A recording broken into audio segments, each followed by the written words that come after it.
Buen día, mi nombre es Brenda Peña. El día de hoy les voy a exponer sobre las dos primeras etapas de nuestro sistema de justicia penal. Si bien es cierto, nuestro sistema está dividido en tres etapas: la etapa inicial, la etapa intermedia de preparación a juicio oral y propiamente el juicio oral.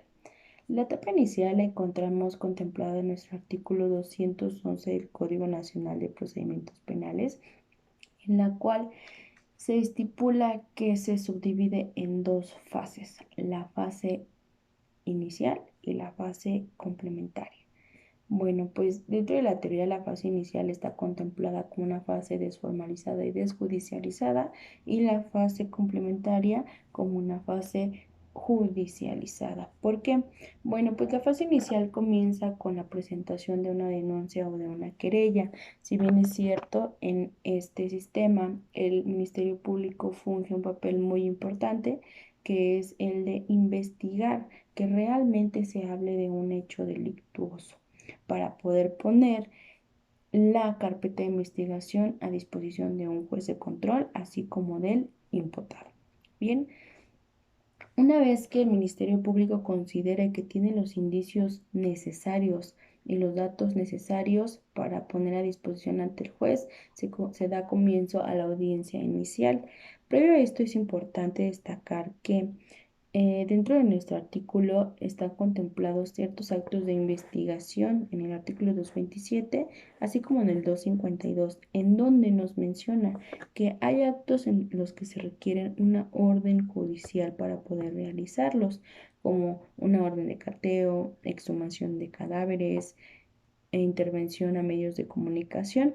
Esto es importante, ¿por qué? Porque en el momento oportuno el juez estudiará que estos datos de prueba hayan sido obtenidos de manera lícita y con las características correspondientes para poder presentarlos como pruebas dentro del juicio oral. Bien. Eh, bueno, aquí me gustaría hacer un paréntesis dentro de lo que realizo en mi día a día en el área o en el ámbito laboral, que es dar asistencia legal a hechos de tránsito.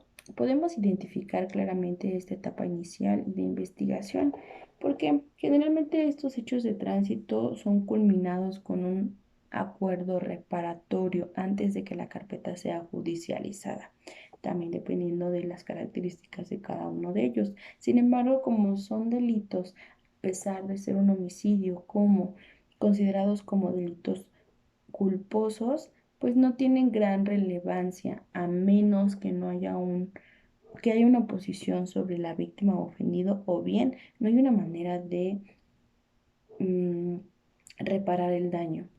Bien, pues dentro de estos hechos, ya sea que tenga conocimiento el Ministerio Público directamente, que generalmente el que tiene conocimiento ya es de sea Policía Federal, Policía Municipal, Policía de Tránsito, que es nuestro primer respondiente y quien pone a disposición esta carpeta o el parte de accidentes al Ministerio Público para que éste realice ciertos actos de investigación. Dentro del artículo 239 tenemos contempladas ciertas características para que, porque cuando existe un hecho de tránsito, los vehículos generalmente son retenidos por la autoridad para realizar peritajes correspondientes. Uno, pues un peritaje de hechos de tránsito terrestre para verificar quién de ellos fue el culpable de que hubiese un hecho de tránsito, por ejemplo, que se haya pasado un alto, que no haya respetado ciertos lineamientos, que haya ido a mayor velocidad, etcétera, y para ello tener un dictamen de causalidad y llegar a un acuerdo reparatorio, o en su caso judicializar la carpeta con los datos de pruebas correspondientes. Bien, generalmente pues se llega a un acuerdo reparatorio cuando existen aseguradoras, garantizando los daños o bien indemnizando a los ofendidos en caso de un homicidio. Posterior a ello, tenemos la apertura a nuestra fase complementaria. Esta comienza una vez que se ha realizado nuestra audiencia inicial. Bien, en la audiencia inicial, sí, como ya sabemos, pues se va a verificar que la detención haya sido legal, se va a formular la imputación, se va a checar el derecho a declarar del imputado y una vez que se hayan estudiado los datos de pruebas que integran esta carpeta, pues va a ser la vinculación a proceso o la no vinculación a proceso. Una vez que se realiza la vinculación a proceso y se tienen los datos de prueba correspondientes, pues se estudia el plazo que se tiene para la investigación complementaria que solicita el Ministerio Público. Desde este momento, el abogado que es del imputado, el abogado defensor, pues tiene acceso a la carpeta de investigación 100% y puede solicitar las copias y los datos pertinentes que le sean necesarios. Bien. Bueno, pues la etapa complementaria termina en el cierre de la investigación, una vez que se presentan todos los datos de pruebas correspondientes y se culmina en el plazo establecido por el juez de control.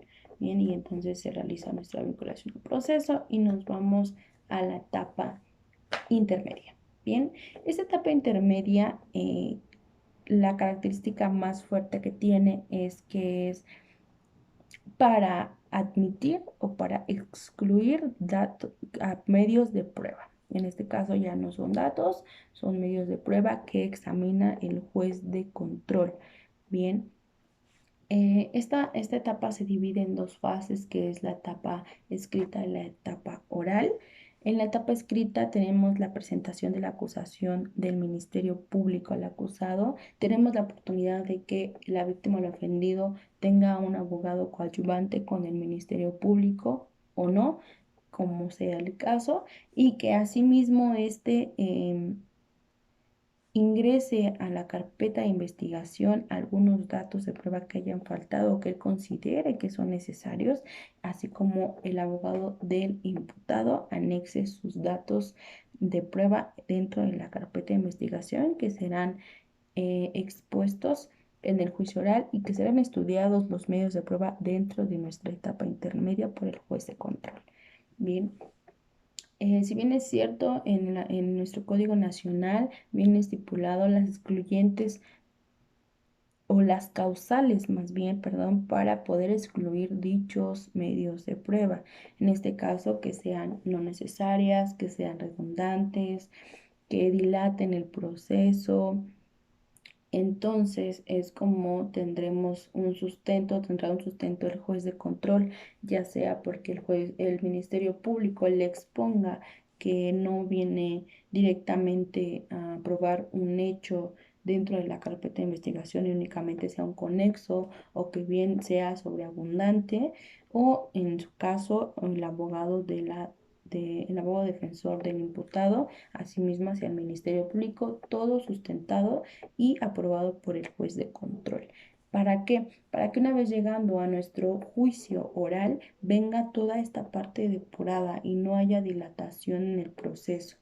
Bien, recordemos que en este sistema se busca que sea pronta